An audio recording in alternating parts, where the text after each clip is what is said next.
know, I'll tell you what, I had a lot of real estate, and I said, I'm going to become a stand-up comic. If I sell all my real estate off, then I'll just go into comedy. Well, I didn't have to worry about that. The bank sold all my real estate off. Very convenient for them. So I got no money, so I became a comic anyway. Is that funny? That's not really funny, is it? What do you think? Why am I asking him? What do you want to see? How I shoot the critic here? Anyway, Nada here.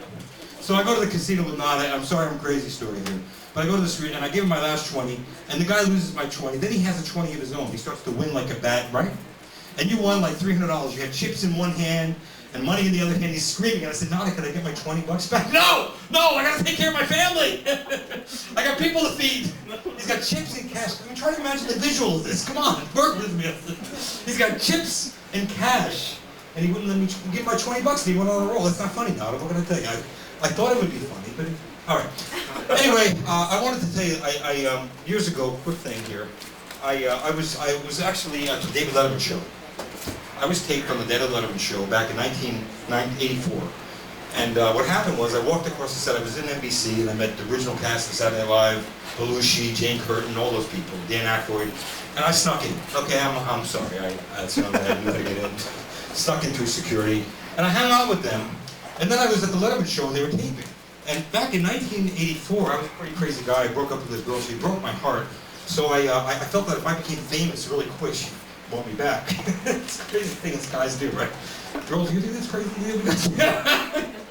Work with it. Is that not funny? I mean, come on. It's a crazy thing, guys. So I went on the Letterman show, and what happened was Bob, the guy, he walked on the stage, and as he walked on, I walked back, and I turned around like this. Except it was the audience of the David Letterman show, and they all started applauding and people went crazy. And then I walked across and I sat on the stage with David Letterman. I said, David, I want to talk to you about something.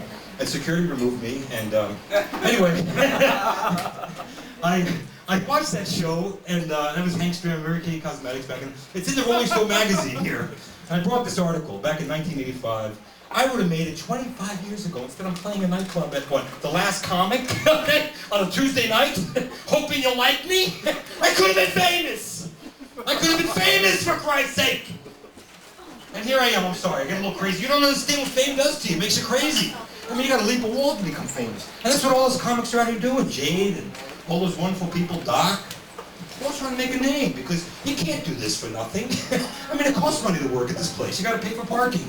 All right, and you got to get your friends to pay for the parking. That's even tougher. And you got to bring your audience. But that besides all that, okay? So the only time the show was ever stopped during taping was a strange man in a suit walked across the set just before the King of Comedy came out, sat next to David Letterman and said, David, I want to talk to you. Well, that was me. They said the man was removed, never to be heard from again. And I'm telling you here, folks, I am ready to be heard from again. I have had it 25 years of nothing out here. So I want to tell you what happened was I ended up leaving. I got married. And I'm going to tell you, you know, this is all a development thing. But I got married, and I married this ex-nun. True story. And the reality about that is, can you imagine living in the footsteps of her ex-husband? God. I mean, her ex-husband was God. So I married her. I didn't know that she was an ex-nun. And I married her. She was a virgin. After 10 years of marriage, she was still a virgin. Unbelievable. I mean, it was like, kind of like marrying Mother Superior. Because truly, I knew I married a nun because I got none on Monday, none on Tuesday, none on Wednesday. I never got none. We got this Daniela thing going on, okay? Let me tell you about her. I wanted to bring her on the stage because, you know, a hard day for Daniela is when she has to reach for the parking coupon. You know? She has to go home and relax all night. This is a prissy woman. I mean, she's very particular. I got it to the Rocky premiere, Danny DeVito. You know, Danny DeVito, you know, Bill Guy. And it was Bruce Willis that got me in. And I went to Danny DeVito. I walked in with Bruce Willis and I said, you know, I kind of chatted with him because I was the butcher's wife, and I said, talked about Demi Moore. And so he got me into the premiere, right? You know, because you don't have tickets. Honey, I'm a stand-up. I'm a stand-up comedian. Oh, okay. Okay. So I did this thing with DeVito, and so I got in. You know, I said I'm with you, and he said, no, I'm with you. You know, so I got into the. But I went to Danny DeVito and I said, Danny, Jesus Christ threw 3 nails on a desk and he said, can you put me up for the night? Yeah!